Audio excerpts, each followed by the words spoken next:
ഒരു സ്വാഭാവികമായ തെരഞ്ഞെടുപ്പ് ആവില്ല ബേപ്പൂരിൽ നടക്കുക. PV അൻവർ ഉന്നയിച്ചൊരു പ്രശ്നത്തിൻ്റെ തുടർച്ച ഈ കാലയളവിൽ ഉണ്ടായിരിക്കുന്നു. ഇതിന് പിന്നിലുള്ള രാഷ്ട്രീയ കാരണം മരുമകൻ എന്ന മുഹമ്മദ് റിയാസാണ് എന്നുകൂടി ഉന്നയിക്കുന്നു. മരുമോനിസം എന്ന സംഗതി അവർ തുടർച്ചയായി പ്രചരണത്തിന് ഉപയോഗിക്കാനാണ് തീരുമാനിക്കുന്നതെങ്കിൽ അത് മുഹമ്മദ് റിയാസിന് ഗുണം ചെയ്യും. ഇക്വേഷൻ പാടെ മാറിമറിയും. അൻവർ സ്ഥാനാർത്ഥിയാകുന്നു എന്നതുകൊണ്ടല്ല, അത് അൻവർ ഉന്നയിച്ച പ്രശ്നങ്ങൾക്ക് ശേഷം അൻവർ തന്നെ സ്ഥാനാർത്ഥിയായി വരുന്നു എന്നതുകൊണ്ടാണ്.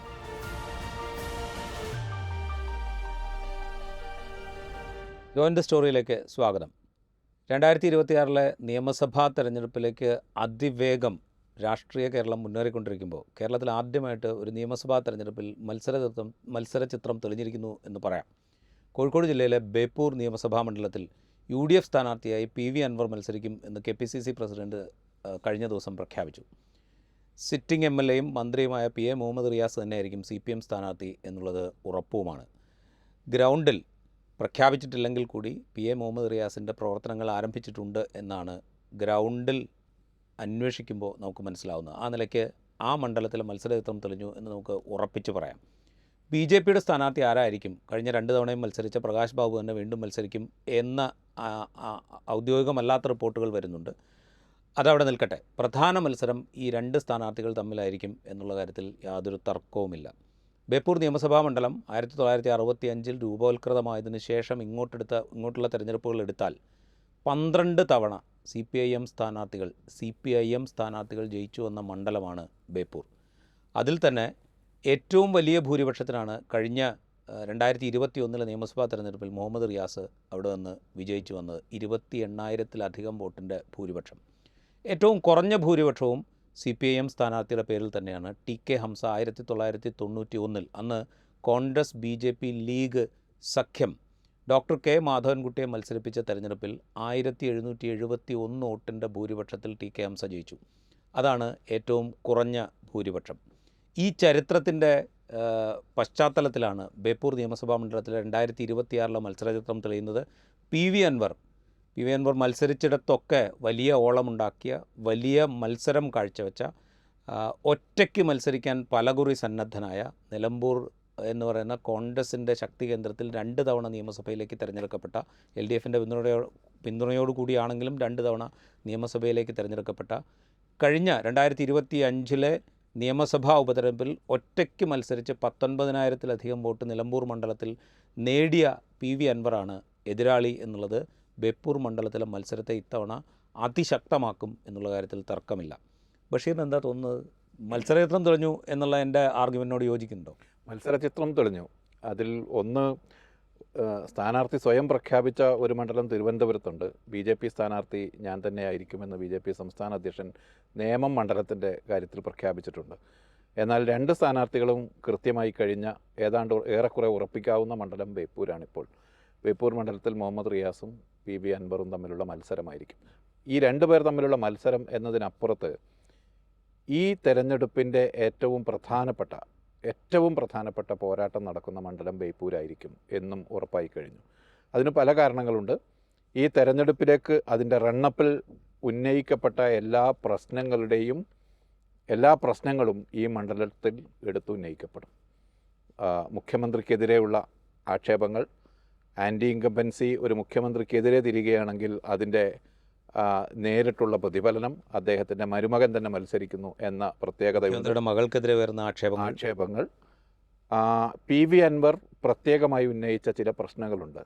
ഈ സർക്കാരിൽ RSSനുള്ള പിടിപാട് കൂടുന്നു എന്ന ആക്ഷേപം, പോലീസ് സംവിധാനം RSS വൽക്കരിക്കപ്പെട്ടു എന്ന ആക്ഷേപം, മരുമോനിസമാണ് നടപ്പാക്കപ്പെടുന്നത് എന്ന ആക്ഷേപം, മുഖ്യമന്ത്രിയുടെ ഓഫീസിനെതിരെ അദ്ദേഹം ഉന്നയിച്ച ആക്ഷേപം, അതിൻ്റെ എല്ലാം പ്രചാരണങ്ങളുടെ എല്ലാം പ്രധാന കേന്ദ്രമായി, അതിൻ്റെ എല്ലാം പ്രധാന പ്രതിഫലന കേന്ദ്രമായി ബേപ്പൂർ മാറും എന്ന കാര്യത്തിൽ ഒരു തർക്കവുമില്ല. ബേപ്പൂരായിരിക്കും ഈ നിയമസഭാ തെരഞ്ഞെടുപ്പ്. ഇതൊക്കെ അവിടെ പ്രതിഫലിക്കും എന്ന് പറയുമ്പോൾ തന്നെ നമ്മൾ ഇതിൻ്റെ ഒരു ചരിത്രം പരിശോധിക്കുമ്പോൾ, ഞാനിപ്പോൾ തുടക്കത്തിൽ പറഞ്ഞല്ലോ, 12 തെരഞ്ഞെടുപ്പുകൾ 1965 ശേഷം 14 തെരഞ്ഞെടുപ്പ് നടന്നപ്പോൾ 12 തെരഞ്ഞെടുപ്പിലും CPIM ജയിച്ച മണ്ഡലമാണ് ബേപ്പൂർ. കഴിഞ്ഞ ലോക്കൽ ബോഡി ഇലക്ഷൻ നമ്മൾ എടുത്തു കഴിഞ്ഞാൽ ആൻറ്റി ഇൻകംബൻസി വലിയ ശക്തമായി കേരളത്തിൽ അങ്ങോളം ആഞ്ഞടിച്ചു എന്നും UDF വലിയ വിജയം നേടിയത് അതിൻ്റെ ഒരു ബലത്തിലാണ് എന്നും പറയുമ്പോൾ ബേപ്പൂരും അതിൻ്റെ ഇമ്പാക്റ്റ് ഉണ്ടായിട്ടുണ്ട്. പക്ഷേ ഇപ്പോൾ പോലും ബേപ്പൂർ ഏതാണ്ട് 2000 വോട്ടിൻ്റെ മുൻതൂക്കം LDF ഇപ്പോഴുമുണ്ട്. അതായത് അത്രയും വലിയ ആൻറ്റി ഇൻകംബൻസി ഉണ്ടായി എന്ന് നമ്മൾ അവകാശപ്പെടുമ്പോൾ പോലും 2000 വോട്ടിൻ്റെ മുൻകൈ ബേപ്പൂർ CPM അവകാശപ്പെടാൻ പറ്റും. ഇതിനപ്പുറം, അതായത് ഇതിലും വലിയ ആൻറ്റി ഇൻകംബൻസി ആഞ്ഞടിച്ച 2001 അതായത് UDF 100 സീറ്റിൽ കേരളത്തിൽ ജയിച്ച 99+1, നമ്മളെപ്പോഴും അങ്ങനെയാണല്ലോ പറയാറ്, 99+1 സീറ്റിൽ UDF ജയിച്ച 2001 നിയമസഭാ തെരഞ്ഞെടുപ്പിൽ ബേപ്പൂർ VKC മുഹമ്മദ് കോയ കംഫർട്ടബിളായിട്ടാണ് ജയിച്ചത്. മത്സരമുണ്ടായിരുന്നു, ഭൂരിപക്ഷം കുറവായിരുന്നു, പക്ഷേ എങ്കിൽ പോലും കംഫർട്ടബിളായിട്ട് ജയിച്ചു. അപ്പോൾ ഏത് ആൻറ്റി ഇൻകംബൻസി വന്നാലും LDF അല്ലെങ്കിൽ CPM അവർക്ക് ഉറച്ചു വിശ്വസിക്കാവുന്നൊരു മണ്ഡലമായി ബേപ്പൂരിൻ്റെ ചരിത്രം അവിടെയുണ്ട്. ഒരു സംശയവുമില്ല. 1965 മുതൽ ഇങ്ങോട്ടുള്ള എല്ലാ തെരഞ്ഞെടുപ്പിലും ഒരു തവണ NP മൊയ്തീൻ കോൺഗ്രസ് സ്ഥാനാർത്ഥിയായി വിജയിച്ചു. 1977 2 തവണ അദ്ദേഹം വിജയിച്ചിട്ടുണ്ട്. പക്ഷേ ഒരു തവണ ഇടതുപക്ഷത്തായിരുന്നു അദ്ദേഹത്തിൻ്റെ party, Indian national Congress U. കോൺഗ്രസിൻ്റെ ഭാഗം. അതെ. ബാക്കി എല്ലാ തവണയും CPIM ആണ്. CPIM രൂപവൽക്കരിക്കപ്പെട്ടതിന് ശേഷമുള്ള എല്ലാ തെരഞ്ഞെടുപ്പിലും CPIM ആണ് അവിടെ ജയിച്ചിട്ടുള്ളത്. നേരത്തെ രാജീവ് പറഞ്ഞതുപോലെ BJPയും കോൺഗ്രസും മുസ്ലിം ലീഗും ഒന്നിച്ച് CPIM എതിർത്തപ്പോഴും TK ഹംസ വിജയിച്ചു. ആ ഭൂരിപക്ഷത്തിൻ്റെ കാര്യത്തിൽ എനിക്കൊരു സംശയമുണ്ട്. 6000-ഓളം ഭൂരിപക്ഷം അന്ന് ഹംസക്ക് കിട്ടിയോ എന്നാണ് ഞാൻ അങ്ങനെ മനസ്സിലാക്കിയിരുന്നത്. എനിവേ, ചരിത്രത്തിൽ ഒരു ഘട്ടത്തിലും ഒരു തവണ NP മൊയ്തീൻ വിജയിച്ചതൊഴിച്ചാൽ വേറെ ഒരു ഘട്ടത്തിലും ഈ മണ്ഡലം UDF പിന്തുണച്ചിട്ടില്ല. ഇടതുപക്ഷത്തിന് കൺസിസ്റ്റൻ്റായ പിന്തുണ നൽകുന്ന മണ്ഡലമാണ്. അതിന് പല കാരണങ്ങളുണ്ട്. ഒന്ന്, ഒരു തീരദേശ തൊഴിലാളി മണ്ഡലമാണ്. അതായത് കോഴിക്കോട് കോർപ്പറേഷൻ്റെ 40 മുതൽ 53 വരെ വാർഡുകൾ, മാറാട്, അരക്കിണർ, ബേപ്പൂർ പോർട്ട് തുടങ്ങിയ വാർഡുകൾ, ഫറൂഖ് മുനിസിപ്പാലിറ്റി, രാമനാട്ടുകര മുനിസിപ്പാലിറ്റി, കടലുണ്ടി പഞ്ചായത്ത്, ഈ കടലുമായി ബന്ധപ്പെട്ട് കിടക്കുന്ന തൊഴിലാളികൾക്ക് വലിയ പ്രാമുഖ്യമുള്ള ഒരു മണ്ഡലമാണ് ഈ ബേപ്പൂർ മണ്ഡലം. 2008 പുനർനിർണയിക്കപ്പെടുന്നതിന് മുമ്പും ഏറെക്കുറെ മണ്ഡലത്തിൻ്റെ ഘടന അതുതന്നെ, വലിയ മാറ്റം ഈ മണ്ഡലത്തിന് ഉണ്ടായിട്ടില്ല. 2008 പുനർനിർണയിക്കപ്പെട്ടപ്പോൾ ഒളവണ്ണ പഞ്ചായത്ത് കുന്നമംഗലം മാറുകയാണ്. അതിൽ യഥാർത്ഥത്തിൽ പൊളിറ്റിക്കലായ വലിയ വ്യത്യാസം ഉണ്ടായിട്ട് കൺസിസ്റ്റൻ്റായി ഇടതുപക്ഷത്തെ പിന്തുണക്കുന്ന കേരളത്തിലെ അപൂർവ മണ്ഡലങ്ങളിൽ ഒന്നാണ് ബേപ്പൂർ എന്ന് പറയാം.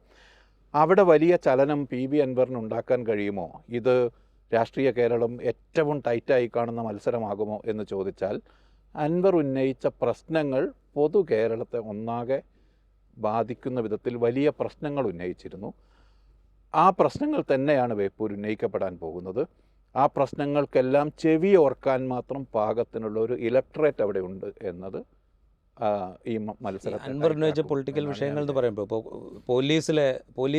പോലീസിലെ ഉന്നത നേതൃത്വവും RSS നേതൃത്വവുമായിട്ടുള്ള ബന്ധം, അത് തടയാതിരിക്കുകയോ അതേക്കുറിച്ച് അന്വേഷിക്കാതിരിക്കുകയോ ചെയ്യുന്ന ഭരണ നേതൃത്വം, ഈ ഭരണ നേതൃത്വത്തിന് RSSനോട് ഒരു മൃദു സമീപനമുണ്ടോ? ഇത്തരം ചോദ്യങ്ങളാണ് PV അൻവർ LDF നിന്ന് പുറത്തിറങ്ങുന്ന ഘട്ടത്തിൽ ഉന്നയിക്കാൻ ശ്രമിച്ചത്. അതിനും അപ്പുറത്തേക്ക് MR അജിത് കുമാറിൻ്റെ നേതൃത്വത്തിൽ ഒരു സംഘം പോലീസിലുണ്ട് എന്ന് ആക്ഷേപിക്കുന്നു. മുഖ്യമന്ത്രിയുടെ പൊളിറ്റിക്കൽ സെക്രട്ടറി P ശശിയാണ് ഇതിനെ സർക്കാരിൽ നിന്ന് നിയന്ത്രിക്കുന്നത് എന്ന ആരോപണം അൻവർ ഉന്നയിക്കുന്നു. ഇതിന് പിന്നിലുള്ള രാഷ്ട്രീയ കാരണം മരുമകൻ എന്ന മുഹമ്മദ് റിയാസാണ് എന്നുകൂടി ഉന്നയിക്കുന്നു. അപ്പോൾ പിണറായി വിജയൻ, മുഹമ്മദ് റിയാസ്, ശശി, MR അജിത് കുമാർ എന്ന മട്ടിലായിരുന്നു അൻവറിൻ്റെ ഈ ആരോപണ ശരങ്ങൾ പോയത്. അപ്പോൾ ഈ പ്രശ്നങ്ങളെ മുഴുവനും എടുത്തുന്നയിക്കാവുന്ന ഒരു മണ്ഡലമാണ് ബേപ്പൂർ എന്ന കാര്യത്തിൽ ഞാൻ പറഞ്ഞത്. ഇപ്പോൾ ഈ PV അൻവർ ഈ ഉന്നയിച്ച വിഷയം പിന്നീട് ഈ CPIM രാഷ്ട്രീയ നിലപാടിൽ വലിയ മാറ്റം വന്നിരിക്കുന്നു. അതൊരു ഭൂരിപക്ഷ വിഭാഗത്തെ പ്രീണിപ്പിക്കുന്ന വിധത്തിലുള്ള രാഷ്ട്രീയ നിലപാടുകൾ എടുക്കുന്നു. അതിൻ്റെ ഭാഗമായി മുസ്ലിം സമുദായത്തെ ലക്ഷ്യമിടാൻ ശ്രമിക്കുന്നു എന്ന് തുടങ്ങിയുള്ള ആക്ഷേപങ്ങൾ പിന്നീട് വലിയ തോതിൽ ശക്തിയാർജിക്കുന്ന കാഴ്ച നമ്മൾ കാണുന്നുണ്ട്. അപ്പോൾ PV അൻവറിനെ സംബന്ധിച്ച് PV അൻവർ ഉന്നയിച്ചൊരു പ്രശ്നത്തിൻ്റെ തുടർച്ച ഈ കാലയളവിൽ ഉണ്ടായിരിക്കുന്നു. ഞാൻ അന്ന് ഉന്നയിക്കാൻ ശ്രമിച്ചത് വളരെ കോൺക്രീറ്റ് ആയിട്ടുള്ളൊരു രാഷ്ട്രീയ പ്രശ്നമാണ്. ആ രാഷ്ട്രീയ പ്രശ്നത്തിൻ്റെ തുടർച്ച ഇപ്പോൾ നിങ്ങൾ കണ്ടുകൊണ്ടിരിക്കുന്നു എന്ന് വേണമെങ്കിൽ അൻവറിന് ഉറപ്പിച്ചു പറയാൻ പറ്റുന്നൊരു പൊളിറ്റിക്കൽ ക്ലൈമറ്റ് ഇപ്പോൾ നിലനിൽക്കുന്നുണ്ട്. ഈ അൻവർ രാജിവെച്ച് അൻവർ ഈ പ്രശ്നങ്ങൾ ഉണ്ടാക്കി അത് പരസ്യപ്പെടുത്തി MLA സ്ഥാനം ഉപേക്ഷിച്ച് പോകുന്നതിന് തൊട്ട് മുമ്പ് അൻവറിൻ്റെ യഥാർത്ഥത്തിലുള്ള ശ്രമം പിണറായി സർക്കാരിനെ ഡിഫെൻഡ് ചെയ്യാൻ വേണ്ടി ഒരു മാധ്യമ സ്ഥാപനം ഉണ്ടാക്കാനുള്ള ശ്രമം നടത്തിക്കൊണ്ടിരിക്കുന്നുണ്ടായിരുന്നു. അതായത് കേരളത്തിലെ എല്ലാ മാധ്യമ സ്ഥാപനങ്ങളും പിണറായി സർക്കാരിനെതിരാണ്. അതുകൊണ്ട് അതിനെ പ്രതിരോധിക്കാനുള്ള ഒരു സോഷ്യൽ മീഡിയ ഡ്രിവണായ മാധ്യമ സ്ഥാപനം ഉണ്ടാക്കാനുള്ള ശ്രമം വലിയ കാര്യമായ തോതിൽ നടത്തുന്നതിനിടയിൽ പൊടുന്നനെയാണ് അൻവർ ചില കാര്യങ്ങൾ ഉന്നയിക്കുന്നു. അത് പാർട്ടിക്കെതിരെ അല്ല, പോലീസിനെതിരെയാണ് എന്ന് ആദ്യം തോന്നുന്നു. പക്ഷെ അത് വളരെ പെട്ടെന്ന് തന്നെ മുഖ്യമന്ത്രിയുടെ ഓഫീസിലെ ഒരാൾക്കെതിരെയായി തീരുന്നു. പിന്നെ അത് മുഖ്യമന്ത്രിക്കെതിരെയും ഈ ഇക്കോസിസ്റ്റത്തിനെതിരെ മൊത്തത്തിലാണ് എന്ന് അൻവർ പറയുന്നു. അൻവർ അവിടെ നിന്ന് മാറി അവിടെ തെരഞ്ഞെടുപ്പുണ്ടാകുന്നു നിലമ്പൂരിൽ. പക്ഷേ അൻവർ അന്ന് ഉന്നയിച്ച അത് അൻവർ ഒരു വലിയ ഈ തെരഞ്ഞെടുപ്പിൻ്റെ മുഖ്യ വിഷയങ്ങളായി വരാവുന്ന കാര്യങ്ങളെ ആദ്യം ഹെറാൾഡ് ചെയ്തു, ആദ്യം സിഗ്നൽ ചെയ്തു അൻവർ എന്ന് വേണമെങ്കിൽ അൻവറിന് പറയാം. അൻവർ ഉന്നയിച്ച പ്രശ്നങ്ങളാണ് പിൽക്കാലത്ത് കേരളത്തെ ആകെ ചർച്ചയാകുന്ന വിധത്തിലേക്ക് മാറിയത്. അതുകൊണ്ട് തന്നെ ആ പ്രശ്നങ്ങൾ അത്രയും ഈ മണ്ഡലത്തിൽ ഉന്നയിക്കപ്പെടും. അതുകൊണ്ട് തന്നെ രാഷ്ട്രീയമായി ഈ മത്സരം കേരളത്തിലെ പൊതുവായി നടക്കുന്ന ഒരു രാഷ്ട്രീയ മത്സരത്തിൻ്റെ പരിച്ഛേദമായി മാറും ബേപ്പൂർ. അതെ, അതങ്ങനെ ആയിരിക്കെ തന്നെ ഈ പറയുന്ന രാഷ്ട്രീയ പ്രശ്നങ്ങളൊക്കെ ഉണ്ടായിരിക്കെ തന്നെ വ്യക്തികൾ എന്നുള്ള നിലയിൽ ഇവരുടെ രണ്ടുപേരുടെയും ഒരു സാന്നിധ്യം ഒരുപക്ഷേ ഈ തെരഞ്ഞെടുപ്പിനെ കുറേ കൂടെ സജീവമാക്കും എന്നാണ് ഞാൻ വിചാരിക്കുന്നത്. ഇപ്പോൾ അൻവറിനെ ഉദാഹരണമായിട്ട് എടുത്തു കഴിഞ്ഞാൽ അൻവർ എവിടെയൊക്കെ മത്സരിച്ചിട്ടുണ്ടോ അവിടെയൊക്കെ വ്യക്തി എന്നുള്ള നിലയ്ക്ക് അൻവർ ഉണ്ടാക്കിയിരിക്കുന്ന ഒരു ഓളം നമ്മൾ കണ്ടിട്ടുണ്ട്. ഇപ്പോൾ CPM-ൻ്റെ പരോക്ഷമായ പിന്തുണയോടുകൂടി സ്വതന്ത്രമായിട്ട് ആദ്യം മത്സരിക്കുമ്പോൾ ഏറനാട് ആദ്യമായിട്ട് മത്സരിക്കുമ്പോൾ CPI സ്ഥാനാർത്ഥിയെ 2000 വോട്ടിലേക്ക് മാത്രം ഒതുക്കിക്കൊണ്ട് വലിയ വോട്ട് അൻവർ നേടുന്നത് അന്നും അൻവർ ഒരു ഓളം ഉണ്ടാക്കിയിരുന്നു. അതിനുശേഷം വയനാട് ലോക്സഭാ മണ്ഡലത്തിൽ സ്വതന്ത്ര സ്ഥാനാർത്ഥിയായിട്ട് മത്സരിക്കുമ്പോൾ അൻവർ ഒരോളം ഉണ്ടാക്കിയിരുന്നു. പിന്നീട് നിലമ്പൂർ മത്സരിക്കുമ്പോഴൊക്കെ അൻവർ ഓളം ഉണ്ടാക്കിയിട്ടുണ്ട്. ഇതേ ഓളം ഉണ്ടാക്കാനുള്ള ശ്രമം ബേപ്പൂർ നേരത്തെ തന്നെ അൻവർ തുടങ്ങിയതായിട്ട് നമ്മൾ മനസ്സിലാക്കുന്നത്. സത്യം പറഞ്ഞു കഴിഞ്ഞാൽ ഇപ്പോൾ ചാലിയത്തൊക്കെ അൻവർ പോയി ഭയങ്കരമായി വിഷ്വൽ പ്രസൻസ് ഉണ്ടാക്കുമ്പോൾ, വിഷ്വൽ മീഡിയ പ്രസൻസും വിഷ്വൽ പ്രസൻസും ഇത് രണ്ടും ഉണ്ടാക്കുമ്പോൾ പുറമേക്ക് കാണുക സത്യം പറഞ്ഞാൽ അൻവർ ഉണ്ടാക്കുന്ന ഓളം എന്നുകൂടിയാണ്. പക്ഷേ സത്യത്തിൽ അതിനൊരു വേറൊരു ഫാക്ട് കൂടിയുണ്ട്. ചാലിയം എന്ന് പറയുന്ന മുസ്ലിം ലീഗിന് വലിയ സ്വാധീനമുള്ളൊരു പ്രദേശത്ത് പോയിട്ടാണ് അൻവർ സംസാരിക്കുന്നത്. സ്വാഭാവികമായിട്ടും UDF കാൻഡിഡേറ്റ് ആവാൻ സാധ്യതയുള്ള ഒരാൾക്ക് കിട്ടുന്ന വലിയൊരു റിസപ്ഷൻ അവിടെ ഉണ്ടാവും. അത് പക്ഷേ ഒരു വിഷ്വൽ ഇമ്പാക്റ്റാക്കി മാറ്റാൻ അൻവറിന് സാധിക്കുന്നു. ആ ഒരു രീതി അൻവറിനുണ്ട്. അത് ബേപ്പൂരിലൊരു ഓളം ഉണ്ടാക്കാനുള്ളൊരു സാധ്യതയുണ്ട് എന്നാണ് ഞാൻ വിചാരിക്കുന്നത്. തീർച്ചയായിട്ടും അൻവർ അവിടെ തുടങ്ങിക്കഴിഞ്ഞു. അൻവർ മാത്രമല്ല, ഞാൻ അന്വേഷിച്ചപ്പോൾ മുഹമ്മദ് റിയാസിൻ്റെ പ്രവർത്തനങ്ങളും വളരെ ആക്റ്റീവായി തന്നെ ബേപ്പൂർ മണ്ഡലത്തിൽ, ഇത് നേരത്തെ തന്നെ തീരുമാനിക്കപ്പെട്ട ഒരു മത്സരം എന്ന നിലയിൽ രണ്ട് പക്ഷത്തും വളരെ ആക്റ്റീവായി, ക്യാമ്പയിൻ പരസ്യപ്പെടുത്തിയിട്ടില്ല എന്നേ ഉള്ളൂ, വളരെ ആക്റ്റീവായുള്ള പ്രവർത്തനങ്ങൾ മണ്ഡലത്തിൻ്റെ ഓരോ ചെറിയ കേന്ദ്രങ്ങൾ കേന്ദ്രീകരിച്ച് യഥാർത്ഥത്തിൽ ബേപ്പൂരിൽ പ്രചാരണം തുടങ്ങിക്കഴിഞ്ഞു എന്ന് പറയാം. മുഹമ്മദ് റിയാസിനും ഇതേ സാന്നിധ്യം അവിടെയുണ്ട്. ഇപ്പം ഞാൻ വ്യക്തിഗതമായി ആ മണ്ഡലത്തിൽ ആണ്, ഞാൻ കോഴിക്കോട്ട്, എൻ്റെ ഫാമിലി താമസിക്കുന്നത് ആ മണ്ഡലത്തിലാണ്. എനിക്കറിയാം ആ മണ്ഡലത്തിലുള്ള ചലനങ്ങൾ കാണാൻ പറ്റുന്നുണ്ട്.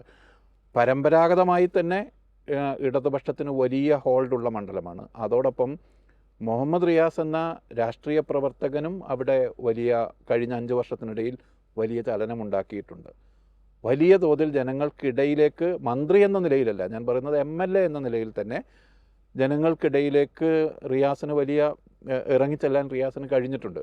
അതോടൊപ്പം തന്നെയാണ് അദ്ദേഹത്തിൻ്റെ മന്ത്രിസ്ഥാനത്തിന് കിട്ടിയ പ്രാധാന്യവും അദ്ദേഹത്തിന് ഒരു ഭരണാധികാരി എന്ന നിലയിൽ കിട്ടിയ അംഗീകാരവും അദ്ദേഹത്തിൻ്റെ എഫിഷ്യൻസിയെക്കുറിച്ച് ഉണ്ടായിരുന്ന സംശയങ്ങൾ ദൂരീകരിക്കപ്പെടുകയും ഒരു ആദ്യ ടേം ഈ 2021 ഈ രണ്ടാം പിണറായി സർക്കാർ വരുമ്പോൾ PA മുഹമ്മദ് റിയാസിന് പൊതുമരാമത്തും ടൂറിസവും വകുപ്പുകൾ പ്രഖ്യാപിക്കപ്പെടുമ്പോൾ എല്ലാവർക്കും ഉണ്ടായിരുന്ന വലിയൊരു സന്ദേഹം ഉണ്ടായിരുന്നു. കാരണം വെച്ചാൽ അതുവരെ G. സുധാകരൻ എന്ന് പറയുന്ന CPM-ലെ ഒരു തരത്തിലും ആർക്കും ആരോപണം ഉന്നയിക്കാൻ കഴിയാത്ത വളരെ സിസ്റ്റമാറ്റിക്കായിട്ട് പ്രവർത്തിക്കുന്ന ഒരു മന്ത്രി കൈകാര്യം ചെയ്തിരുന്ന ഒരു വകുപ്പ് PA മുഹമ്മദ് റിയാസ് എന്ന് പറയുന്ന ഏറ്റവും ഫ്രഷ് ആയിട്ടുള്ളൊരു മെമ്പർ മന്ത്രിസഭയിൽ കൈകാര്യം ചെയ്യുമ്പോൾ അത് ഹോൾഡ് ചെയ്യാൻ റിയാസിന് പറ്റുമോ എന്നുള്ളൊരു സന്ദേഹം അന്ന് ഉയർത്തപ്പെട്ടത്. പക്ഷേ ഈ 5 കൊല്ലം കൊണ്ട് റിയാസ് ആ സന്ദേഹം പൂർണ്ണമായും മാറ്റിയിരിക്കുന്നു എന്നുള്ളൊരു വസ്തുത നമ്മുടെ പക്ഷേ മുഖ്യമന്ത്രിയുമായുള്ള ഒരു പ്രോക്സിമിറ്റി കൂടി അതിന് കാരണമായിട്ടുണ്ടാകാം.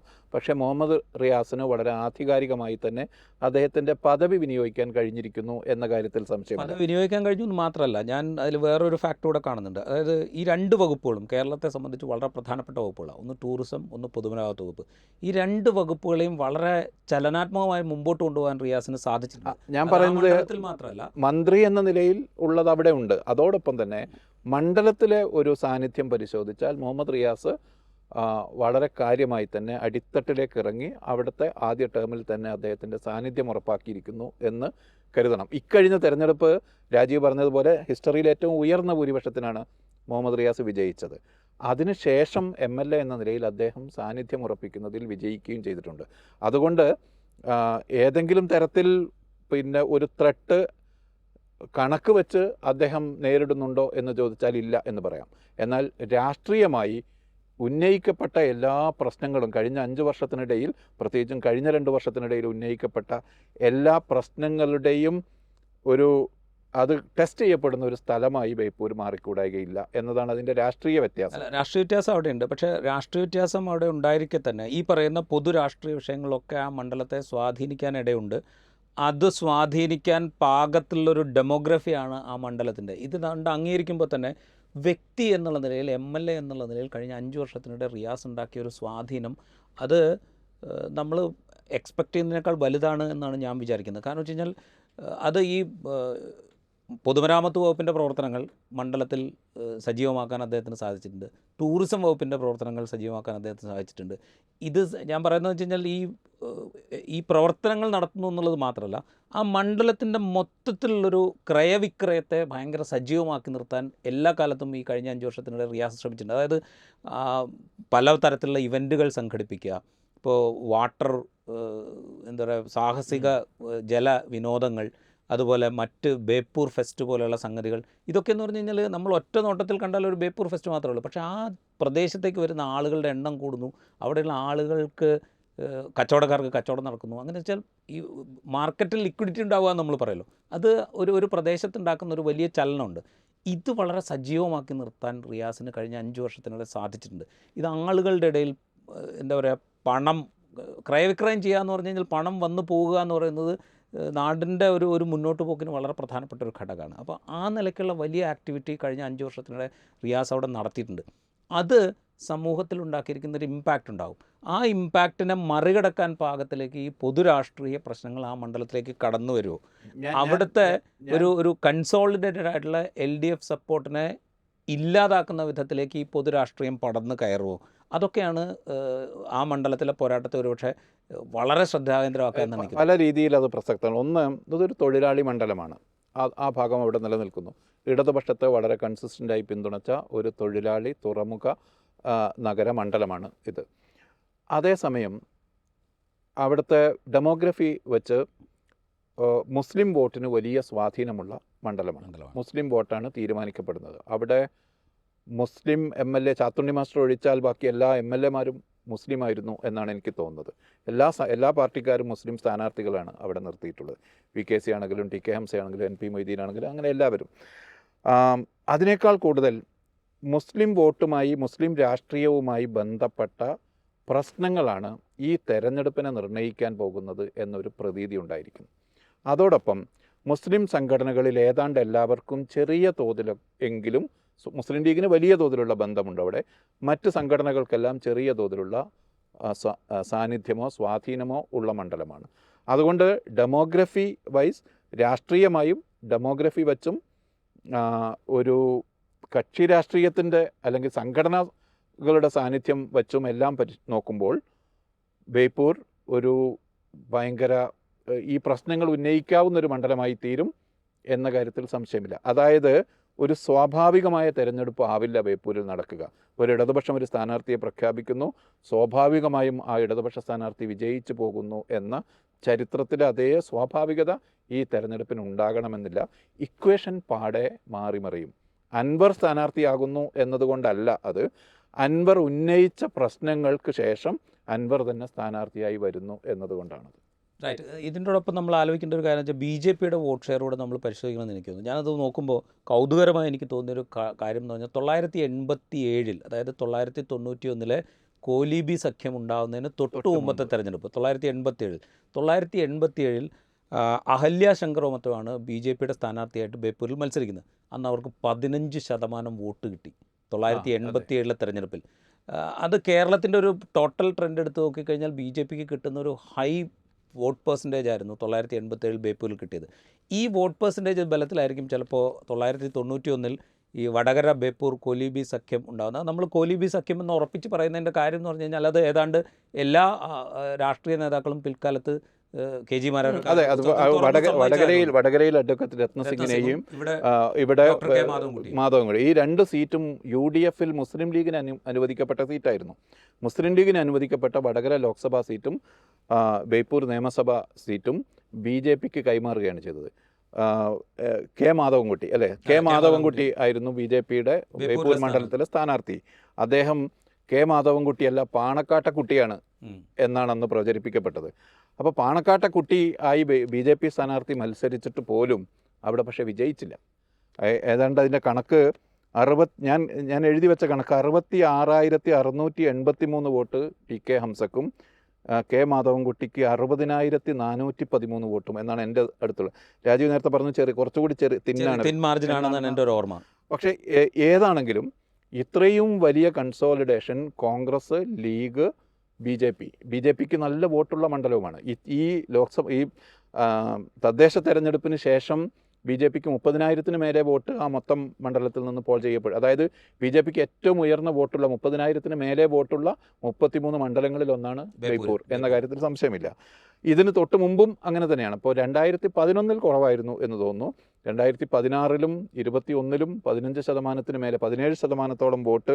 2016-ൽ 17%-ലധികം വോട്ടുണ്ട്. 2015-ലേക്ക് എത്തുമ്പോൾ അത് 15.9%-ആയിട്ട് കുറയുന്നുണ്ട്. അത് കുറഞ്ഞതിൻ്റെ ഒരു പ്രധാനപ്പെട്ട കാര്യം എന്ന് വെച്ചാൽ PA മുഹമ്മദ് റിയാസിൻ്റെ ഭൂരിപക്ഷം 28,747 വോട്ടിലേക്ക് വർദ്ധിക്കുമ്പോഴാണ് BJPയുടെ വോട്ട് പെർസെൻറ്റേജ് കുറച്ച് കുറയുന്നത്. അന്ന് കോൺഗ്രസ് ഇത് BJP CPM-ന് വോട്ട് മറിച്ചതാണ് എന്നൊക്കെയുള്ള ആക്ഷേപങ്ങൾ അന്ന് ഉന്നയിച്ചിരുന്നു. പക്ഷേ അതൊന്നും നിൽക്കുന്ന കാര്യമല്ല. കാരണം വെച്ചാൽ ഇത്രയും വലിയ ഭൂരിപക്ഷത്തിന് ജയിക്കുകയും BJPയുടെ വോട്ട് പെർസെൻറ്റേജ് ഒരു 2% മാത്രം കുറയുകയും ചെയ്യുമ്പോൾ അത് വോട്ട് മറിച്ചതാണ് എന്നൊന്നും പറയുന്ന ആരോപണം നിൽക്കില്ല. പക്ഷേ BJP പിടിക്കുന്ന വോട്ട് ഒരു പക്ഷേ ഈ തെരഞ്ഞെടുപ്പിൽ കുറെ കൂടെ നിർണായകമായിരിക്കും ഈ പുതിയ സാഹചര്യത്തിൽ എന്നാണ് ഞാൻ വിചാരിക്കുന്നത്. ഈ ആ വോട്ടുകളുടെ കണക്ക് ഇക്കഴിഞ്ഞ 3 തെരഞ്ഞെടുപ്പിൻ്റെ വോട്ടിൻ്റെ കണക്ക് ഒന്ന് പരിശോധിക്കുന്നത് നല്ലതായിരിക്കും. 2011-ൽ എളമരം കരീം വിജയിച്ചപ്പോൾ 60,550 വോട്ട്, 46% വോട്ടാണ് CPM സ്ഥാനാർത്ഥിക്ക് കിട്ടുന്നത്. ആദം മുൾഷിയാണ് എതിർ സ്ഥാനാർത്ഥി, 51,751 വോട്ട്, 35% ഉള്ളൂ. വോട്ട് ഷെയറിന് 35%. പക്ഷേ 2011-ൽ ശ്രീഷനാണ് അന്നത്തെ BJP സ്ഥാനാർത്ഥി, 11,040 വോട്ടാണ് മൊത്തം കിട്ടിയത്. 8.5% വോട്ടേ 2011-ൽ BJPക്ക് അവിടെയുള്ളൂ. അത് കഴിഞ്ഞ് 16-ലേക്ക് എത്തുമ്പോൾ നേരെ BJP വോട്ട് 17% കൂടുന്നു. പ്രകാശ് ബാബുവാണ് മത്സരിക്കുന്നത്. 27,958 വോട്ട് കിട്ടുന്നു. ആദം മുൾഷി തന്നെയാണ് UDF സ്ഥാനാർത്ഥി, 51,751, 35%. VKC മുഹമ്മദ് കോയയാണ് LDF സ്ഥാനാർത്ഥി, 69,114, 44.34%. അത് കഴിഞ്ഞ് 2021-ലേക്ക് എത്തുമ്പോൾ മുഹമ്മദ് റിയാസിന് 49% വോട്ട് കിട്ടുന്നു. അതായത് 49.73%, ഏതാണ്ട് 48%, 82,165 വോട്ട്. നിയാസിന് PM നിയാസ് 53,418, അതായത് 32% വോട്ട്. പ്രകാശ് ബാബുവിൻ്റെ വോട്ട് ഏതാണ്ട് അതേപടി നിൽക്കുന്നു, 16%, 15.9% വോട്ട് BJPക്ക് കിട്ടുന്നു. 26,267 വോട്ട്. ഈ മണ്ഡലത്തിൻ്റെ ഒരു സവിശേഷത കഴിഞ്ഞ 15 വർഷത്തെ, കഴിഞ്ഞ 3 തെരഞ്ഞെടുപ്പിൻ്റെ കാര്യമെടുത്താൽ കൺസിസ്റ്റൻ്റ് ആണ് അവിടുത്തെ വോട്ട്. പൊളിറ്റിക്കലാണ് ആ വോട്ട്, പൊളിറ്റിക്കലി ഡിവൈഡ് ചെയ്ത് കിടക്കുകയാണ്. ഏതാണ്ട് 15% വോട്ട് BJPക്ക്, 30-35% വോട്ട് UDF-ന്, 45%-ന് മേലെ വോട്ട് LDF-ന്. ഇതിൽ അൻവർ എന്ത് പരിക്കേൽപ്പിക്കും എന്നതാണ് ചോദ്യം. നമ്മൾ ഈ കണക്ക് പരിശോധിക്കുമ്പോഴേ ഇപ്പോൾ 45-35 എന്ന് നമ്മളൊരു ആവറേജ് എടുക്കുക. UDF-ന് ശരാശരി 35% വോട്ട്, LDF-ന് ശരാശരി ഒരു 45% വോട്ട് എന്ന് പറഞ്ഞു കഴിഞ്ഞാൽ ഒരു 10% വോട്ടിൻ്റെ ഷിഫ്റ്റ് വേണം UDF-ന് ഈ മണ്ഡലം പിടിക്കണമെങ്കിൽ. അതായത് PV അൻവറിന് മുമ്പിലെ ടാർഗറ്റ് എന്ന് പറയുന്നത് ഈ 10% വോട്ട് അധികം പിടിക്കുക എന്നുള്ളതാണ്. ഈ 10% വോട്ട് അധികം പിടിക്കാൻ നേരത്തെ പറഞ്ഞ ഈ രാഷ്ട്രീയമായ കാരണങ്ങൾ അൻവർ നേരത്തെ ഉന്നയിക്കുകയും പിൽക്കാലത്ത് കേരളം മൊത്തത്തിൽ ചർച്ച ചെയ്യപ്പെടുകയും ചെയ്യുന്ന വിഷയങ്ങളായി മാറുകയും ചെയ്ത പ്രശ്നങ്ങൾ, അതുകൊണ്ട് മാത്രം ഈ പറയുന്ന 10% വോട്ടിൻ്റെ ഷിഫ്റ്റ് ഉണ്ടാക്കാൻ കഴിയുമോ? ഓളം ഉണ്ടാക്കാൻ അൻവറിന് കഴിയും. ഷിഫ്റ്റ് എന്നത് നമുക്ക് തെരഞ്ഞെടുപ്പിന് ശേഷം മാത്രമേ പറയാൻ പറ്റൂ. ഓളം ഉണ്ടാക്കും. ഇപ്പോൾ നിലമ്പൂരിൻ്റെ കാര്യത്തിൽ തന്നെ ഞാൻ അൻവറിന് ഒരു 10,000-ൽ താഴെ വോട്ടായിരുന്നു കണക്കാക്കി. വ്യക്തിഗതമായി എനിക്ക് തോന്നുന്നു അൻവറിൻ്റെ ഒരു ഒറ്റയ്ക്ക് ഒരു ഉപതെരഞ്ഞെടുപ്പ് നേരിടുമ്പോൾ അൻവറിന് കിട്ടാവുന്ന വോട്ട് ഒരു 8,000-നും 10,000-നും ഇടക്കായിരിക്കും എന്നാണ്. അത് തന്നെയാണ് അൻവറിൻ്റെ കപ്പാസിറ്റി ആ മണ്ഡലത്തിൽ, നിലമ്പൂർ പോലുള്ളൊരു മണ്ഡലത്തിൽ. പക്ഷേ ആ തെരഞ്ഞെടുപ്പിൽ ഉന്നയിക്കപ്പെട്ട പ്രശ്നങ്ങൾ നിലമ്പൂർ മണ്ഡലത്തിൽ വർക്ക് ചെയ്തു. അത് ഉന്നയിച്ചത് അൻവറായിരുന്നു. അതിന് പറ്റിയ ഒരു ഇലക്ട്രേറ്റ് ആയിരുന്നു നിലമ്പൂരിലും ഉണ്ടായിരുന്നത്. അത് തന്നെയാണ് ഇവിടെയും ഉള്ളത്. അതായത് അൻവർ ഉന്നയിച്ച ഇപ്പോൾ CPM-നെതിരെയും മുഖ്യമന്ത്രിക്കെതിരെയും റിയാസിനെതിരെയും RSS പോലീസ് ബന്ധത്തെക്കുറിച്ചുമെല്ലാം മലപ്പുറം ജില്ലയുമായി ബന്ധപ്പെട്ട സർക്കാരിൻ്റെ നടപടികളെക്കുറിച്ച് എല്ലാം അൻവർ ഉന്നയിച്ച ആ പ്രശ്നങ്ങൾക്ക് നേരെ ചെവി കൊടുക്കാവുന്ന ഒരു ഇലക്ട്രേറ്റാണ് ബേപ്പൂരിലുള്ളത് എന്ന കാര്യത്തിൽ തർക്കമില്ല. അതവിടെ ഉണ്ടായിരിക്കെ തന്നെ. ഇപ്പോൾ നിലമ്പൂരിലെ കാര്യം പറഞ്ഞല്ലോ. നിലമ്പൂരിൽ അൻവറിനെ സംബന്ധിച്ച് അൻവർ 2 ടേമിൽ MLA ആയിരുന്നു. ആദ്യത്തെ ടേമിൽ 5 വർഷവും രണ്ടാമത്തെ ടേമിൽ ഏതാണ്ട് 4 വർഷവും MLA ആയതിനു ശേഷമാണ് PV അൻവർ പുറത്തേക്ക് പോവുകയും രാജിവെച്ച് ഉപതെരഞ്ഞെടുപ്പ് നടക്കുകയും സ്വതന്ത്രനായി മത്സരിക്കുകയും അല്ലെങ്കിൽ തൃണമൂൽ കോൺഗ്രസ് സ്ഥാനാർത്ഥിയായിട്ട് മത്സരിക്കുകയും ഒക്കെ ചെയ്യുന്നത്. അപ്പോൾ ഈ 5-7 വർഷത്തിനിടെ അൻവർ ഉണ്ടാക്കിയെടുത്ത ബന്ധങ്ങളുണ്ട്. അൻവർ MLA എന്നുള്ള നിലയ്ക്ക് അൻവറിൻ്റെ ഒരു ജനങ്ങളുമായിട്ടുള്ള ഇടപെടൽ, മറ്റെന്തൊക്കെ അലിഗേഷൻ അൻവറിനെതിരെ ഉന്നയിച്ചാലും MLA എന്നുള്ള നിലയ്ക്ക് മണ്ഡലത്തിലെ ജനങ്ങളുമായിട്ട് വലിയ ബന്ധമുണ്ടാക്കാൻ സാധിച്ച ഒരാളാണ് അൻവർ എന്നുള്ളൊരു ഫാക്റ്റ് അവിടെയുണ്ട്. അതിൻ്റെ കൂടെ പ്രതിഫലനമാണ് സത്യം പറഞ്ഞാൽ അന്ന് കിട്ടിയ 19,000 ചില്ലറ വോട്ട് എന്നാണ് ഞാൻ വിചാരിക്കുന്നത്. ഇതേ മാനദണ്ഡം നമ്മൾ ബേപ്പൂർ ഉപയോഗിച്ചാൽ MLA എന്നുള്ള നിലയ്ക്ക് റിയാസ് കഴിഞ്ഞ 5 വർഷത്തിനുണ്ടാക്കിയ വലിയ സ്വാധീനമുണ്ട്.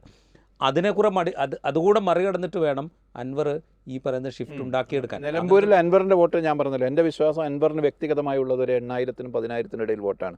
ബാക്കി 20,000 വോട്ടാണ് അദ്ദേഹത്തിന് കിട്ടിയത്. ബാക്കി ഒരു 10-12,000 വോട്ട് അൻവർ ഉന്നയിച്ച വിഷയങ്ങളുടെ മേൽ നിലമ്പൂർ മണ്ഡലം മൂവ്ഡായി എന്നാണ് എൻ്റെ ഒരു അനുമാനം. ഇത് തന്നെ ബേപ്പൂരിലും സംഭവിച്ചുകൂടായികയില്ല.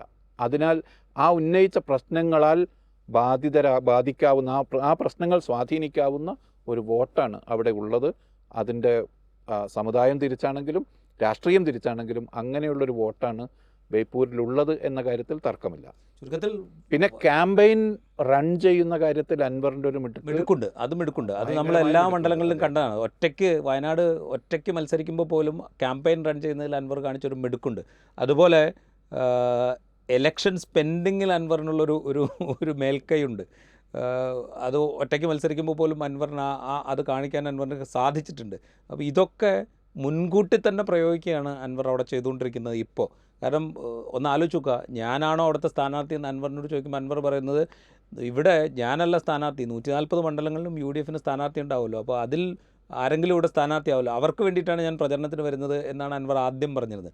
അതിനുശേഷം ഞാൻ ചിലപ്പോൾ സ്ഥാനാർത്ഥി ആയാലോ എന്നൊരു സംശയം പ്രകടിപ്പിച്ചു. ആ സംശയം ചോദിക്കുമ്പോഴാണ് KPCC പ്രസിഡന്റ് വളരെ എന്താ പറയുക, ഒരു സംശയലേശം പിന്നെ പറയുന്ന അവിടെ അൻവറാണ് സ്ഥാനാർത്ഥി എന്ന്. വെച്ചാൽ ഇത് ഓൾറെഡി അൻവറിൻ്റെ പേരിൽ ബേപ്പൂർ എന്ന് തീരുമാനിക്കുകയും അത് വെച്ചുകൊണ്ട് പ്ലാൻ ചെയ്ത അൻവർ ഗ്രൗണ്ടിൽ ഇറങ്ങുകയാണ് ചെയ്തത് എന്നുള്ളത് വളരെ വ്യക്തമായിട്ടുള്ള കാര്യം. അപ്പോൾ എന്ന് വെച്ചാൽ ഇപ്പോൾ മുതലേ ആ ഓളം ഉണ്ടാക്കാൻ അൻവർ ശ്രമിച്ചു തുടങ്ങിയിരിക്കുന്നു. അത് ദൃശ്യങ്ങളിൽ കാണുകയും ചെയ്യുന്നു എന്നുള്ളൊരു വസ്തുത. വലിയ തോതിൽ ജമാഅത്തെ ഇസ്ലാമിയുടെ ഒക്കെ വലിയ പിന്തുണ തന്നെ മാധ്യമങ്ങളിൽ ഉൾപ്പെടെ, അവരുടെ മാധ്യമങ്ങളിൽ ഉൾപ്പെടെ അത് പ്രതിഫലിക്കുന്നുണ്ട്. അൻവറിന് വലിയ പിന്തുണ ആ മണ്ഡലം, അല്ലെങ്കിൽ അൻവറിൻ്റെ ഒരു സാന്നിധ്യത്തെ എങ്ങനെ ഉയർത്തി കൊണ്ടുവരുന്നത് കാണാം. എൻ്റെ തിരിച്ചുള്ള ഒരു സംശയം, ഇതൊരു മുസ്ലിം സെൻട്രിക് ആവുകയാണ്, സബ്ജക്റ്റ് വൈസ് ഒരു മുസ്ലിം സെൻട്രിക് ആവുകയാണ് ബേപ്പൂരിലെ തെരഞ്ഞെടുപ്പ്. ഈ പ്രശ്നം ഉന്നയിച്ച അൻവറും ഈ പ്രശ്നം ആർക്കെതിരെയാണോ ഉന്നയിച്ചത് ആ ഒരു പ്രാതിനിധ്യവുമായി മുഹമ്മദ് റിയാസും മത്സരിക്കുന്നു.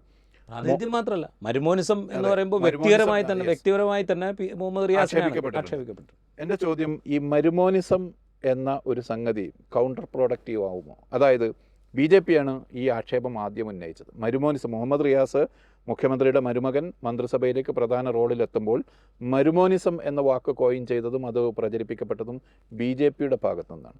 ഇപ്പോൾ മുസ്ലിം രാഷ്ട്രീയത്തിൻ്റെ ഭാഗത്തു നിന്നും മരുമോനിസം എന്ന ആക്ഷേപം വരുന്നു. ഇത് അടിത്തട്ടിലെ വോട്ടർമാരിൽ കൗണ്ടർ പ്രൊഡക്റ്റീവായി വരാൻ സാധ്യതയുണ്ടോ? ഞാൻ വിചാരിക്കുന്നത് ഇതൊരു സ്ട്രാറ്റജിക്കൽ എററാണ് എന്നാണ് എനിക്ക് തോന്നുന്നത്. അൻവറിൻ്റെ ഭാഗത്തു നിന്നാണെങ്കിലും UDF-ൻ്റെ ഭാഗത്തു നിന്നാണെങ്കിലും മരുമോനിസം എന്ന സംഗതി അവർ തുടർച്ചയായി പ്രചരണത്തിന് ഉപയോഗിക്കാനാണ് തീരുമാനിക്കുന്നതെങ്കിൽ അത് മുഹമ്മദ് റിയാസിന് ഗുണം ചെയ്യും എന്നാണ് ഞാൻ വിചാരിക്കുന്നത്. കാരണം വെച്ച് കഴിഞ്ഞാൽ മരുമോനിസം എന്ന് പറയുമ്പോൾ എന്താ ഉദ്ദേശിക്കുന്നത്? അതായത് മുഖ്യമന്ത്രിയുടെ മരുമോനായതുകൊണ്ട് മാത്രം മന്ത്രിസഭയിൽ ഇടം കിട്ടി, മുഖ്യമന്ത്രിയുടെ മരുമോനായതുകൊണ്ട് പ്രധാനപ്പെട്ട വകുപ്പുകൾ കിട്ടി, മുഖ്യമന്ത്രിയുടെ മരുമോനായതുകൊണ്ട് വീണ്ടും മത്സരിക്കാൻ അവസരം കിട്ടുന്നു, മുഖ്യമന്ത്രിയുടെ മരുമോനായതുകൊണ്ട് പാർട്ടിയിൽ സ്റ്റേറ്റ് സെക്രട്ടേറിയറ്റിലേക്ക് എടുക്കപ്പെടുന്നു, അല്ലെങ്കിൽ വലിയ പദവികളിലേക്ക് ഉയർത്തപ്പെടുന്നു എന്ന ആക്ഷേപമാണല്ലോ ഉന്നയിക്കാൻ ശ്രമിക്കുന്നത്. ഇതിനെ കഴിഞ്ഞ 5 വർഷത്തെ പ്രവർത്തനം കൊണ്ട് മുഹമ്മദ് റിയാസ് ഏതാണ്ട് നള്ളിഫൈ ചെയ്തിട്ടുണ്ട് എന്നാണ് ഞാൻ വിചാരിക്കുന്നത്. ഈ 5 വർഷത്തിനിടെ ഒരു അലിഗേഷൻ PA മുഹമ്മദ് റിയാസിനെതിരെ പൊതുമരാമത്ത് വകുപ്പുമായി ബന്ധപ്പെട്ടോ ടൂറിസം വകുപ്പുമായി ബന്ധപ്പെട്ടോ ഉയർന്നിട്ടില്ല എന്നുള്ളൊരു ഫാക്റ്റ് അവിടെ നിൽക്കുന്നുണ്ട്. അപ്പോൾ ഇതവിടെ നിൽക്കെ, അയാളുടെ പെർഫോമൻസ് അവിടെ മുന്നിൽ നിൽക്കെ മരുമോനിസമാണ് നടപ്പാക്കപ്പെട്ടത് എന്ന് പറഞ്ഞാൽ നാട്ടിലുള്ള ആളുകൾ വിശ്വസിക്കും എന്ന് ഞാൻ വിചാരിക്കുന്നത്. പ്രത്യേകിച്ച് ബേപ്പൂരിലെ ആളുകൾ വിശ്വസിക്കുമെന്ന് ഞാൻ വിചാരിക്കും. കാരണം അവരുടെ കൺമുമ്പിൽ അവരുടെ MLA വർക്ക് ചെയ്തത് അവരുടെ കൺമുമ്പിലുണ്ട്. അയാൾ എന്തൊക്കെ ചെയ്തു എന്ന് അലിഗേഷൻസ് ഉണ്ടാവും. കാരണം ഒരു മണ്ഡലത്തിലെ എല്ലാ പ്രശ്നങ്ങളും പരിഹരിക്കാൻ ഒരു ഏകാധിപത്യ സ്വഭാവം ഉള്ള ഒരു മുഖ്യമന്ത്രിയുടെ തൊട്ടടുത്ത് നിന്ന് അദ്ദേഹത്തിൻ്റെ അധികാര പ്രോക്സിമിറ്റി കൊണ്ട് ഉണ്ടാക്കിയെടുത്തതാണ് ആ സ്വാധീനം എന്നും വരാം, എന്നും പ്രചാരണം വരാം, അത് വരും, അത് തർക്കമില്ലാത്ത കാര്യമാണ്, അത് വരും. പക്ഷേ അതുകൊണ്ട് മാത്രം പെർഫോം ചെയ്യാൻ പറ്റും എന്ന് നമുക്ക് പ്രതീക്ഷിക്ക വയ്യ. കാരണം വെച്ച് കഴിഞ്ഞാൽ ഒന്നാലോചിച്ച് നോക്കുക, അങ്ങനെയാണ് കഴിഞ്ഞ മന്ത്രിസഭയിൽ G. സുധാകരൻ മുഖ്യമന്ത്രിയുടെ മരുമോനൊന്നും വരുന്നില്ലല്ലോ. G. സുധാകരൻ നന്നായി പെർഫോം ചെയ്ത മന്ത്രിയാണല്ലോ. കഴിഞ്ഞ മന്ത്രിസഭയിൽ എത്ര മന്ത്രിമാർ നന്നായി പെർഫോം ചെയ്തു? അവരാരും മുഖ്യമന്ത്രിയുടെ, ഈ മന്ത്രിസഭയിൽ പെർഫോം ചെയ്യുന്ന മറ്റു മന്ത്രിമാരാരും മുഖ്യമന്ത്രിയുടെ ബന്ധുക്കളൊന്നുമല്ലോ. അപ്പം അതിനെ അങ്ങനെ ലേബൽ ചെയ്യുന്നതിൽ അതൊരു തിരിച്ചടിയാകാനും സാധ്യതയുണ്ട് എന്നാണ് രാജീവ് കരുതുന്നത്. തന്ത്രപരമായൊരു പാളിച്ചയാണ്. അത് തിരിച്ചടിയാകാനുള്ള സകല സാധ്യതയുണ്ട്. കാരണം വെച്ച് കഴിഞ്ഞാൽ നമ്മൾ കുറച്ചു കാലം മുമ്പ് മുസ്ലിം ലീഗിൻ്റെ ഒരു നേതാവ് പരസ്യമായ ഒരു വേദിയിൽ പ്രസംഗിച്ചത് നമുക്ക് ഓർമ്മയുണ്ടല്ലോ. എന്ത് വിധത്തിലാണ് മുഹമ്മദ് റിയാസിനെ കുറിച്ച് പ്രസംഗിച്ചത് നമുക്ക് ഓർമ്മയുണ്ടല്ലോ. നമ്മളൊന്ന് ആലോചിച്ച് നോക്കുക, ആ സൊസൈറ്റി ആ അലിഗേഷനെ എത്ര എന്താ പറയുക നിഷ്കരണമാണ് പുച്ഛിച്ച് തള്ളിയത് ആ സൊസൈറ്റി. അവർക്കറിയാത്ത കാര്യങ്ങളല്ലല്ലോ ഇതൊന്നും. അപ്പോൾ ആ സമുദായം അതിനെ വളരെ വളരെ എന്താ പറയുക ഒരു ചില്ലിക്കാശിൻ്റെ വില പോലും കണക്കാക്കാതെ പുച്ഛിച്ച് തള്ളി. ഇതേപോലെ ഈ സമുദായം മരുമോനിസം എന്നുള്ള ആക്ഷേപത്തെ പുച്ഛിച്ച് തള്ളിയാൽ അത്ഭുതപ്പെടാനില്ല. കാരണം ഒരു കാര്യം കൂടെ ഞാൻ പറയാം. കാരണം വെച്ചാൽ ഇത് ഉന്നയിക്കപ്പെടുന്നത് ബേപ്പൂർ മണ്ഡലത്തിലെ സ്ത്രീകളുടെയും യുവാക്കളുടെയും മുമ്പിൽ കൂടിയാണ് എന്നുള്ളത് നമ്മൾ പ്രത്യേകം പരിഗണിക്കണം. അവരുടെ മുമ്പിൽ ഇത് ആരോപണമായിട്ട് ഉന്നയിച്ചാൽ, ഇത് കൂടുതൽ ശക്തമായി ഉന്നയിക്കാൻ ശ്രമിച്ചാൽ അത് വലിയ തന്ത്രപരമായ പാളിച്ചയായിരിക്കും എന്നാണ് എനിക്ക് തോന്നുന്നത്. അതേസമയം ഇപ്പോൾ മുഹമ്മദ് റിയാസ് അൻവർ എന്ന ഭീഷണിയെ കൂടി മറികടന്ന് ജയിക്കുന്നു എന്ന് കരുതുക. പിന്നെ മുഹമ്മദ് റിയാസിന് മലബാർ രാഷ്ട്രീയത്തിലുണ്ടാകാൻ പോകുന്ന ഒരു പ്രാമുഖ്യം ഇപ്പോഴത്തേത് പോലും ആവില്ല, അതിനേക്കാൾ കൂടുതലായിരിക്കും. അതിനെ മുസ്ലിം സംഘടനകൾ എങ്ങനെ കാണുന്നു എന്നാണ് രാജീവ് കരുതുന്നത്? ഞാൻ അതിനെ പോസിറ്റീവായി കാണുന്നതാണ് ഞാൻ വിചാരിക്കുന്നത്. കാരണം വെച്ച് കഴിഞ്ഞാൽ നമ്മൾ കേരളത്തിൻ്റെ ഒരു പൊളിറ്റിക്കൽ ലീഡർഷിപ്പിലുള്ള മുസ്ലിം നാമധാരികളുടെ കാര്യം നമ്മൾ എടുത്തു നോക്കുക. നമ്മൾ മുസ്ലിം റെപ്രസെൻറ്റേഷനെ കുറിച്ച് നമ്മൾ തന്നെ സംസാരിച്ചു. മുഖ്യധാര രാഷ്ട്രീയ പാർട്ടികളിൽ നിന്ന് ഇപ്പോൾ കോൺഗ്രസിൻ്റെ ലീഡർഷിപ്പ് എടുത്താൽ ആര്യാടൻ മുഹമ്മദ് കഴിഞ്ഞു കഴിഞ്ഞാൽ ആ തലപ്പൊക്കമുള്ള ഏതെങ്കിലും ഒരു നേതാവ് കോൺഗ്രസ് രാഷ്ട്രീയത്തിൽ നിന്ന് വന്നോ? CPM രാഷ്ട്രീയം എടുത്തു നോക്കുക.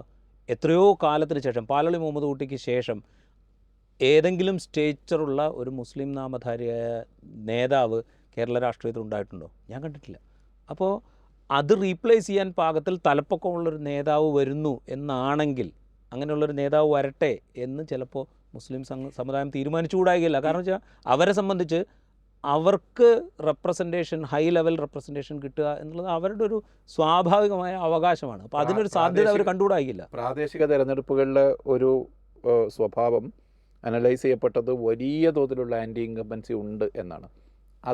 അത് സർക്കാരിനെതിരെ എന്നതിനേക്കാൾ, അല്ലെങ്കിൽ CPM-നെതിരെ എന്നതിനേക്കാൾ പിണറായിക്കെതിരെ എന്ന മട്ടിലാണ് അത് കിടക്കുന്നത്. അതിൻ്റെ ഒരു നെഗറ്റീവ് ഇമ്പാക്റ്റ് റിയാസ് ഏറ്റുവാങ്ങേണ്ടി വരില്ലേ? അതിനുള്ളൊരു സാധ്യത അവിടെയുണ്ട്. കാരണം വെച്ച് കഴിഞ്ഞാൽ ഇപ്പം അങ്ങനെയൊന്നും ഉണ്ടെങ്കിൽ ആൻറ്റി ഇൻകംബൻസി എന്നുള്ളത് പൊതുവിൽ പിണറായി വിരുദ്ധത എന്നുള്ള മട്ടിൽ, അല്ലെങ്കിൽ പിണറായി വിജയനെതിരായിട്ടുള്ള വികാരം എന്നുള്ള മട്ടിലാണ് വ്യാഖ്യാനിക്കപ്പെടുന്നത്.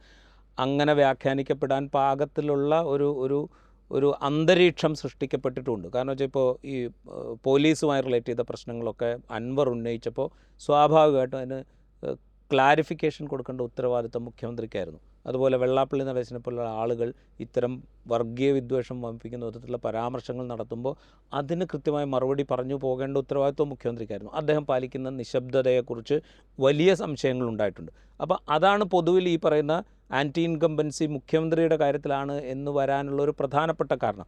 ആ ആൻറ്റി ഇൻകംബൻസി ലെവൽ ഏറ്റവും അധികം നിൽക്കുന്ന ഒരു ജനവിഭാഗം എന്ന് പറയുന്നത് കേരളത്തിലെ മുസ്ലിം വിഭാഗവുമാണ്. അത് ഉന്നയിക്കാവുന്ന ഏറ്റവും പ്രധാന സ്ഥാനാർത്ഥിയാണ് അൻവർ എന്ന കാര്യത്തിലും തർക്കമില്ല. അപ്പോൾ ഇത് ഒരു പക്ഷേ അവിടെ ബാധിച്ചേക്കാം. പക്ഷേ അത് ഞാൻ വിചാരിക്കുന്നത് മുഹമ്മദ് റിയാസിന് മണ്ഡലത്തിലുള്ള ജനപ്രിയതയെ മറികടക്കാൻ പാകത്തിലേക്ക് അതിന് വലിപ്പമുണ്ടാക്കാൻ കഴിയുമോ അൻവറിന് എന്നുള്ള കാര്യത്തിലാണ് എൻ്റെ സംശയം.